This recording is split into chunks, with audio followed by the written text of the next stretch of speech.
Most people don't fall behind financially because they're lazy. They fall behind because nobody ever gave them the full picture. You get one video telling you to budget, another one telling you to invest, another one telling you to build an emergency fund, but nobody ever connected all of it. From the moment you're drowning in expenses all the way to the moment your money is working harder than you are.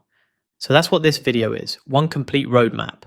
Whether you're starting from zero, stuck in the messy middle of life, or already building wealth but bleeding money through the wrong decisions, this covers all of it.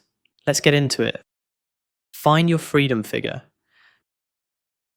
Before you do anything else, before you budget, before you invest, before you grind, you need to know what you're actually working toward. Because saving money with no target is like driving with no destination. Your freedom figure. This is the exact amount of money that, once invested correctly, generates enough passive income to fully fund your life, without you ever having to work again if you choose not to.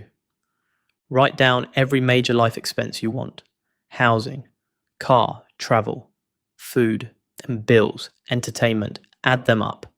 That's your yearly number. Now multiply that number by 25. That's your freedom figure. Why 25? Because of something called the rule of 25, which works hand in hand with the 4% withdrawal rate.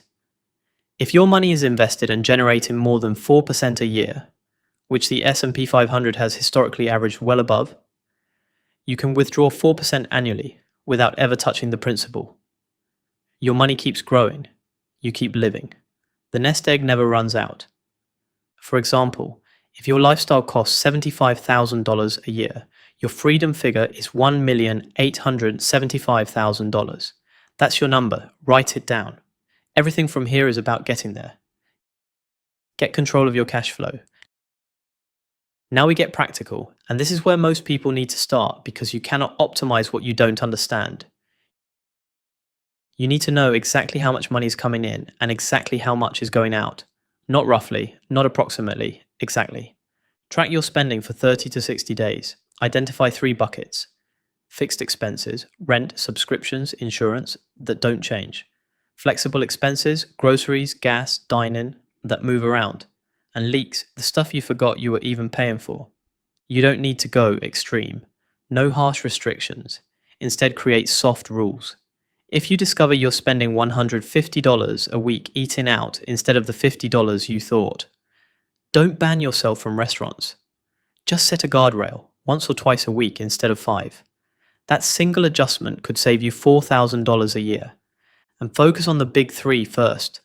Housing, transportation, and food make up 60 to 70% of what most people spend. Trimming $500 a month off your rent or switching to a paid-off used car will do more for you than cutting your coffee habit ever will. Build your financial buffer.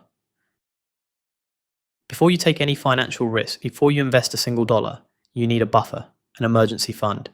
And this one thing alone puts you ahead of most people. 40% of people in the UK don't have 1 month of living expenses saved. Only 39% of Americans could cover a surprise $1,000 expense. That means the majority of people are 1 bad week away from a financial crisis. It's not just about money, it's about options. When you have a buffer, you don't panic sell your investments during a market crash.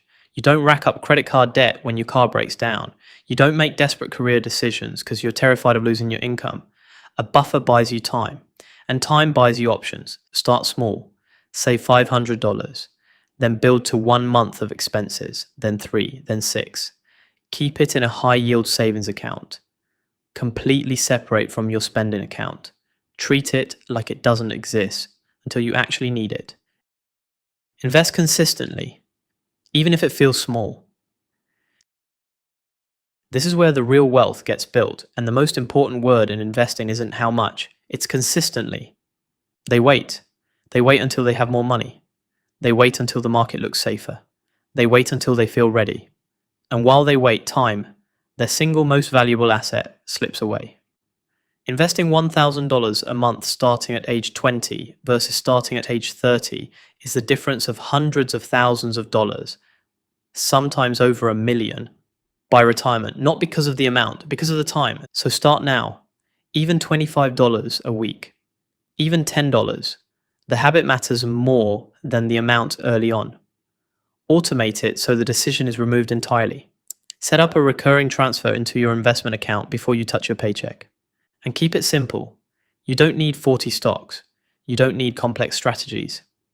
The S&P 500 index fund, VOO, VTI, or any equivalent, has returned an average of 9 to 10% per year over 100 years. Buy it, hold it, don't touch it. Time in the market always beats time in the market. Always. And remember, market dips are not emergencies. If you're investing for 20 or 30 years, a crash in year 3 is a sale. The people who bought consistently through every crash in history came out ahead every single time. Build additional income streams. Think of your income like a stool. If you have one leg, your job, and that leg breaks, you fall completely. No backup, no cushion, just the floor. The goal is to add legs, multiple income streams that hold you up even when one fails. And this isn't just a nice to have anymore. The average person will have 12 different jobs in their lifetime. Job security isn't what it used to be. Diversified income is the new job security. Start with a side hustle that uses skills you already have. Freelancing, consulting, content creation, e-commerce, tutoring, flipping items, whatever fits your life. The goal in the early stage isn't to replace your income. It's to create a second stream, however small. Once your side income starts growing, resist the urge to spend it. Redirect it into your investments. This is the point where you stop working for money and start making money work for you. Every dollar invested is buying you time back on. Be intentional with lifestyle upgrades. As your income grows, lifestyle inflation will come for you quietly. You'll get a raise. Your expenses will rise to match it. Then another raise, more expenses. And somehow, despite making more money than ever, you're not actually getting ahead any faster. Every lifestyle upgrade carries an opportunity cost. The $50,000 car you finance today, compounded over 30 years in an index fund, could have been $870,000. That's not a number to take lightly. When you get a raise, increase your investment contributions before you increase your spending. That way your lifestyle stays the same and your wealth accelerates. You'll never miss money you never saw. Spend on things that align with your actual values, not things that perform your values for an audience.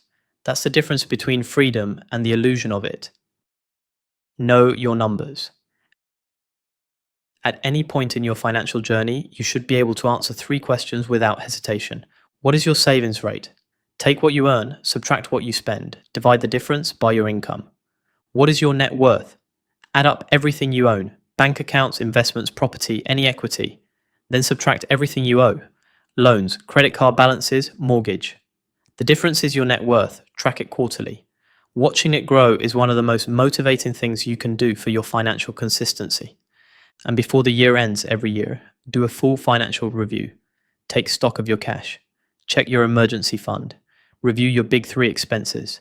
Renegotiate bills. Maximize your Roth IRA and HSA contributions before the deadline. Look at tax loss harvesting opportunities if you have investment losses. You can use them to offset gains and reduce your tax bill legally. These aren't exciting tasks, but the people who do them consistently, year after year, are the ones who quietly build serious wealth while everyone else wonders where their money went. The complete roadmap. You don't have to do all of this at once. Pick the step that matches where you are right now and start there. Build momentum, then add the next one. The people who are financially free didn't get there by making one giant leap. They got there by making small, consistent decisions for years. The best time to start was 10 years ago. The second best time is right now.